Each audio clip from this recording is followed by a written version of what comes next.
तख्ता पलट के बाद अब बांग्लादेश की सेना में इस्लामीकरण शुरू हो चुका है। ऐसा हम इसलिए कह रहे हैं क्योंकि बांग्लादेश की सेना ने पहली बार महिला सैनिकों को हिजाब पहनने की परमिशन दी है। इसके पहले बांग्लादेश की महिला सैन्य कर्मियों को यूनिफॉर्म के साथ हिजाब पहनने की परमिशन नहीं थी।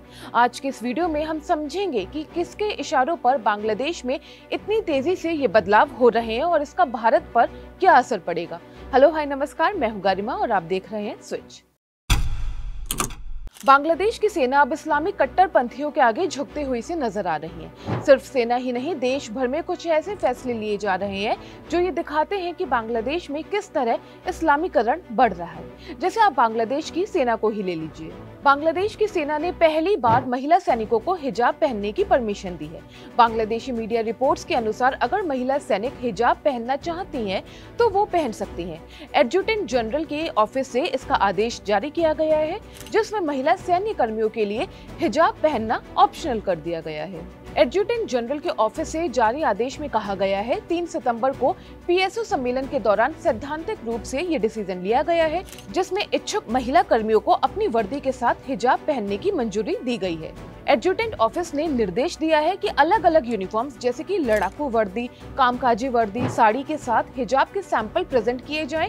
सैंपल में फैब्रिक, कलर और साइज को भी शामिल करने को कहा गया है। प्रस्तावित हिजाब को पहने हुए महिला सैन्य कर्मियों की एक कलर्ड तस्वीर रिलेटेड डिपार्टमेंट में जमा करनी होगी। अब हम ये समझते हैं कि इससे पहले बांग्लादेश में क्या नियम थे। इसके पहले बांग्लादेश की महिला सैन्य कर्मियों को वर्दी के साथ हिजाब पहनने की परमिशन नहीं थी। बांग्लादेश की सेना में 2000 में महिलाओं को शामिल किया गया, जिसके बाद से अभी तक महिलाओं को वर्दी के साथ हिजाब पहनने की परमिशन नहीं थी। बांग्लादेश की सेना में महिलाओं की एंट्री थोड़ी हालिया है। 1997 की शुरुआत में बांग्लादेशी सेना में पुरुषों की तरह महिलाओं को भी ऑफिसर बनने की परमिशन दी गई थी। पहली बार साल 2000 में बांग्लादेश की महिलाएं सेना में अफसर बनी और 2013 में सैनिक के रूप में महिलाएं शामिल हुई। अभी भी बांग्लादेश में महिलाएं पैदल सेना और आर्मर कोर में अफसर नहीं बन सकती हैं। ये डिसीजन न केवल बांग्लादेश की सेना के जो नियमों में एक इम्पोर्टेंट चेंज है, बल्कि ये देश में धार्मिक पहचान और अधिकारों के संबंध में चल रही बहस को भी डीपली अफेक्ट कर सकता है। बांग्लादेश में हालिया राजनीतिक जो परिवर्तन हुए हैं, उसके बाद प्रधानमंत्री शेख हसीना की सरकार गिर गई। एज अ रिजल्ट देश में इस्लामीकरण की लहर तेजी से बढ़ रही है।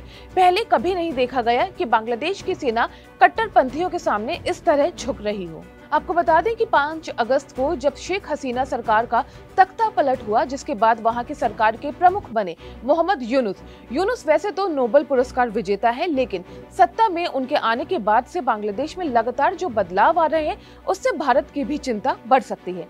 बीते दिनों कई आतंकवादियों को भी वहां की जेल से रिहा किया गया। पाकिस्तान के साथ भी बांग्लादेश के रिश्ते अब नया रूप ले रहे हैं। सिर्फ यही नहीं, हाल ही में मोहम्मद यूनुस ने अमेरिका के राष्ट्रपति जो बाइडेन के साथ भी मुलाकात की। और अब जिस तरह से बांग्लादेश में धीरे धीरे चेंजेस हो रहे हैं और भारत पड़ोस में है, तो ये बदलाव भारत के माहौल पर भी असर डाल सकते हैं और ये भारत के लिए एक चिंता का विषय हो सकता है। इन सबसे इतर शेख हसीना भारत में है। आपको क्या लगता है कि भारत और बांग्लादेश के रिश्ते किस ओर जाएंगे? जरूर बताइएगा कमेंट बॉक्स में।